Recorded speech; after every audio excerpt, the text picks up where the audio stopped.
Hi, I'm Bill O'Reilly. Thank you for watching us tonight. Breaking trust with the folks. That is the subject of this evening's Talking Points memo. Most Americans play by the rules. We work hard. We pay our taxes. We try to be good citizens.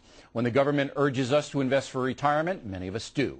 Putting hard-earned dollars into the financial system, a system we are told is honest. But it wasn't honest, was it? Risky loans have caused the American financial system to collapse, and most of us had nothing to do with it. We pay our debts. We don't try to make a fast buck. We believe our government will watch greedy speculators and financial charlatans. But the government did not do that. As Talking Points has demonstrated over the past week, both parties have betrayed the folks. I expect some corporate types to pull shady deals, but I also expect the federal government to prosecute those people, not let them walk out of bankrupt companies with millions. Christopher Cox, the head of the Security and Exchange Commission, now admits his watchdog agency failed to watch the bad guys. I hammered Cox 2 weeks ago, and some of you criticized me for doing that. But I was right. Now at least Cox is man enough to admit what happened. Not so for Congressman Barney Frank.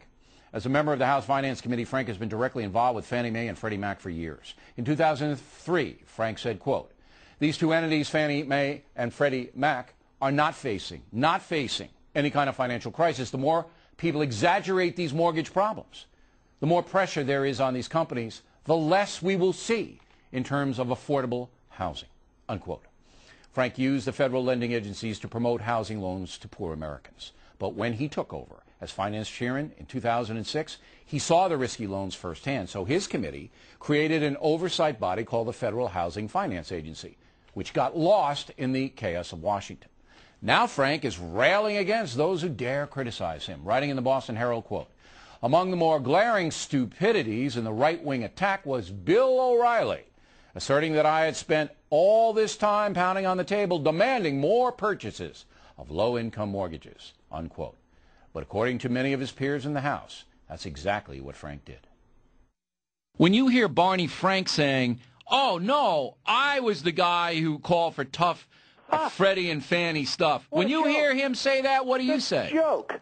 That's a joke. This guy, let me tell you, Barney Frank has been hammering Freddie and Fannie for years to buy up politically correct mortgages, which encourages banks to make politically correct loans instead of financially correct loans.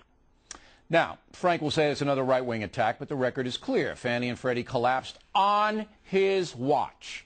He should resign. This entire mess demonstrates that the federal government is simply in disarray, that the trust has been broken between it and the American people. The feds now must fix what they allowed to happen.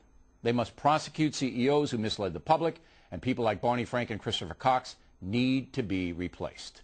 No question. And that's a memo.